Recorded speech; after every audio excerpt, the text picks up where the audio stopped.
welcome back to another episode of Benny B. Today, I got an electric skateboard for Christmas, and I'm going to make a review on this, show you everything about it, because I love this thing. It's awesome. I just took it for a run. I'll show you some videos in a minute, but first I'll show you some features. So here, this is the remote control. The acceleration, so you turn it this way and you'll go forward. This is the brake, but you don't want to slam it. Otherwise, you'll go flying off. You just might want to lightly tap it, like maybe just like keep it like right there if you're like going down a steep hill like this one. And then on the side here, there's 3 settings. So I like to go fast, so I have it on the high setting, the H. Now there's an M for medium and an L for low. Then here, there is a reverse button. You can see right here. Here's the power button. Now, if we go here to the skateboard, there's this power button on the side. So if I click that, it'll make a beeping sound and it'll connect to here. So then soon it'll start blinking. And then if we click the reverse button, it'll turn red instead of green and it'll be a red blinking light. Then it'll go backwards. So this is a 1-wheel drive. This one wheel right here is the only one that actually moves. So if I go here, so this is the low. This is the medium, and then this is the high. And so then here, if I do, I'll put it back up, and then I'll go brake, and it stops. So then also on the remote, it has a skateboard picture with the battery on it, so you can see what the skateboard's battery is without actually having to flip it over, because it also shows on the skateboard next to the power button. So then also on the skateboard, the charging port is right on the opposite side of the power button, so you can flip that open, charge it up. It takes about 2 hours to get a full charge, but when it is, it's awesome. Check out the description down below, and I'll put a link to where I purchased this. And now for the videos.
Here's my traditional skateboard that I usually ride like down this hill, and then this is my new skateboard I just got. So the wheels are a bit bigger. The truck on the bottom is a bit thicker right here. It's a bit thicker than these ones. Then again, the motor is almost kind of inside this little like around here, and then this is like the battery.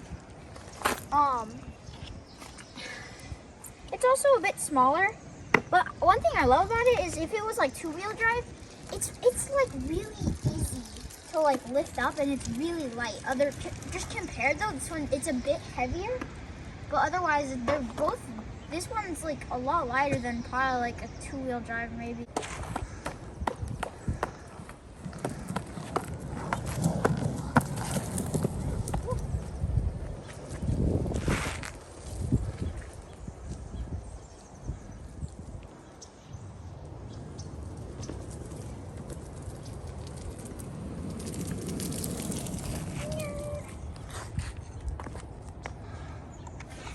Epic. Epic. Go See- Trailer. That would probably be the funniest part. I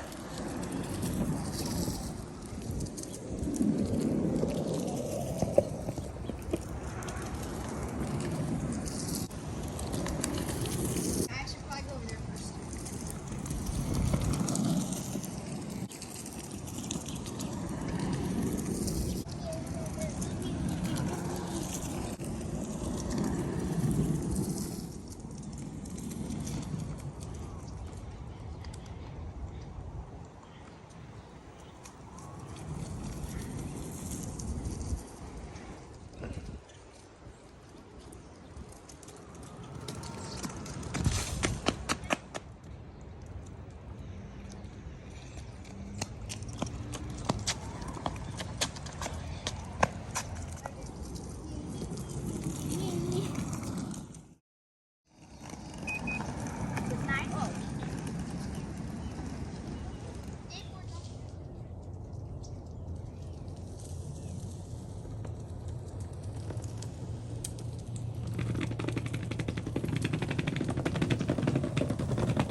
Okay guys, thanks for watching. See you next time. Bye.